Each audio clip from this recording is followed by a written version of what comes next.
आखिर ISIS Khorasan America को क्यों निशाना बना रहा है?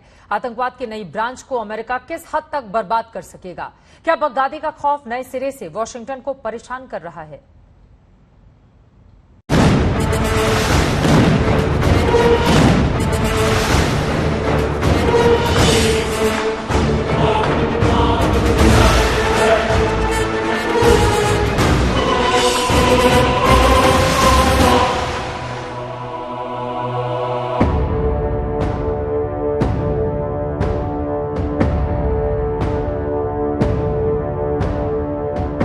काबुल में हुए सीरियल ब्लास्ट ने दुनिया में नई दहशत, नए आतंक और नए खतरे को जन्म दे दिया है। अभी तक दुनिया अफगानिस्तान में तालिबानी राज आने के बाद दहशत के पन्ने पलट रही थी। अब आतंक का नया अध्याय शुरू हो गया है। जी हाँ, काबुल में हुए आत्मघाती हमले में जिस तरह से 100 से ज्यादा लोग मरे हैं, 13 अमेरिकी सैनिक हलाक हुए हैं, दुनिया में दहशत की नई आंधी सी आ गई है और उस आंधी का नाम है ISIS Khorasan.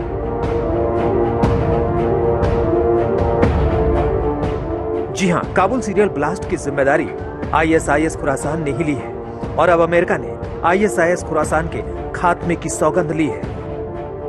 And with regard to finding, tracking down the ISIS leaders who ordered this, we have some reason to believe we know who they are, not certain. And we will find ways for choosing without large military operations to get them. Kabul airport पर जिसका डर था वही हुआ।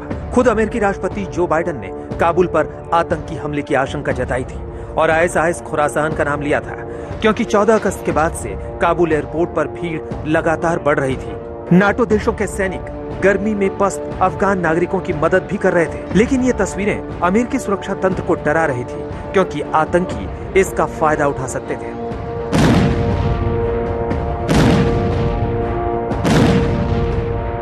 लेकिन Kabul airport पर जिस तरह से सीरियल ब्लास्ट हुए, उससे एक सवाल उठता है कि आतंक और आतंक के बीच ये कैसा आतंक है? जिस ISIS खुरासान ने दोनों धमाकों की जिम्मेदारी ली है, उसकी तालिबान से क्या दुश्मनी है?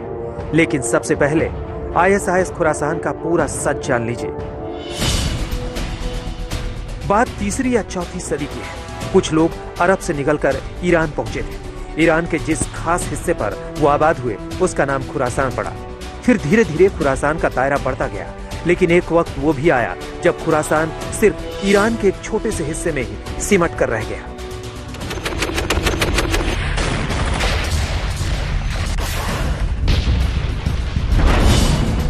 इसके बाद 2011 में बगदादी की नजर उसी खुरासान पर पड़ी और बस वहीं से उसने पूरी दुनिया को खुरासान बनाने का आतंक का अपना नक्शा तैयार कर लिया। खुरासान एक फारसी शब्द है। इसका मतलब होता है जहां से सूरज उगता है। ख्वार मतलब सूरज और आसान मतलब आने वाला या उगना। दरअसल खुरासान नाम तीसरी या चौथी सदी में ईरान के नॉर्थ ईस्ट में मौजूद एक तारीखी सूबे को दिया गया था।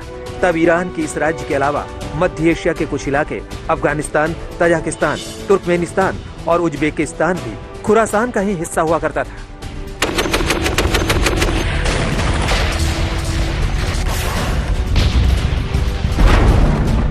बस यही तारीखी खुरासान बगदादी को इतना भा गया कि उसने आतंक की जमीन पर अपनी सोच के हिसाब से खुरासान का एक नया नक्शा खींच डाला और इस नक्शे में खास तौर पर उसने हिंदुस्तान का नक्शा जोड़ा। शुरुआत में बगदादी ने खुरासान का जो नक्शा दुनिया के सामने पेश किया था, उसमें हिंदुस्तान के गुजरात, राजस्थान, पंजाब, हरियाणा, हिमाचल प्रदेश, जम्मू कश्मीर और उत्तराखंड का हिस्सा भी शामिल था। लेकिन फिर बाद में उसने पूरे हिंदुस्तान, श्रीलंका, नेपाल और चीन के आधे हिस्से को भी खुरासान में शामिल कर लिया। भारत के अलावा बगदादी इसी खुरासान के नक्शे में आधे ईरान, पूरे तुर्कमेनिस्तान, उज्बेकिस्तान, कजाकिस्तान और किर्गिस्तान को भी पहले ही शामिल कर चुका है। यानी बगदादी और उसके गुर्गों ने हिंदुस्तान और आसपास के मुल्कों में अपना राज कायम करने को लेकर जो ख्वाब देखा है, उसी ख्वाब का नाम है खुरासान। बगदादी ने अपने इस प्लान की शुरुआत सबसे पहले उसी पाकिस्तान सरजमीन से की थी जो दुनिया भर में आतंक की जमीन से बदनाम है। पाकिस्तान में अंसार उल तौहीद और तहरीक तालिबान जैसे कुछ आतंकी संगठनों ने पहले ही बगदादी को अपना खलीफा मानकर पूरे दक्षिण पूर्व एशिया में अपनी जड़ें जमाने की शुरुआत कर दी थी।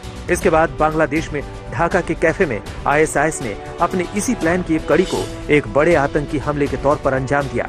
कमाल की बात यह है कि खुरासान का एक वक्त में तालिबान के साथ गहरा रिश्ता रहा है और ये रिश्ता बना एक और आतंकी संगठन हक्कानी नेटवर्क के जरिए। अफगानिस्तान के पूर्वी प्रांत नंगरहार में खुरासान का ठिकाना रहा है। पाकिस्तान और अफगानिस्तान के बीच नशीले पदार्थों की तस्करी और आतंकियों को ट्रेनिंग देने के लिए अमूमन इसी रूट का इस्तेमाल किया जाता है। एक दौर था जब अफगान में खुरासान के करीब 4000 आतंकी थे। फिर अफगान सुरक्षा बलों और अमेरिकी सेना और बाद में वर्चस्व को लेकर तालिबान के साथ हुई लड़ाई में खुरासान को काफी नुकसान पहुंचा। खुरासान और तालिबान में मतभेद की या यूं कहें कि दुश्मनी की सबसे बड़ी वजह अमेरिका ही है। अब तालिबान और खुरासान के मकसद अलग हैं, तो इसके पीछे की कहानी भी तालिबान और अमेरिका के बीच डील से शुरू होती है और काबुल में 2 सीरियल ब्लास्ट तक आती है, जिसमें अमेरिका के 13 सैनिक मारे जाते हैं। वो अमेरिका जो अपने एक एक सैनिक पर जान छिड़कता है, उनके लिए खून की नदियां बहाने के लिए तैयार रहता है। तो अब ISIS खुरासान और अमेरिका के बीच दुश्मनी का नया चैप्टर शुरू हो गया है। आज तक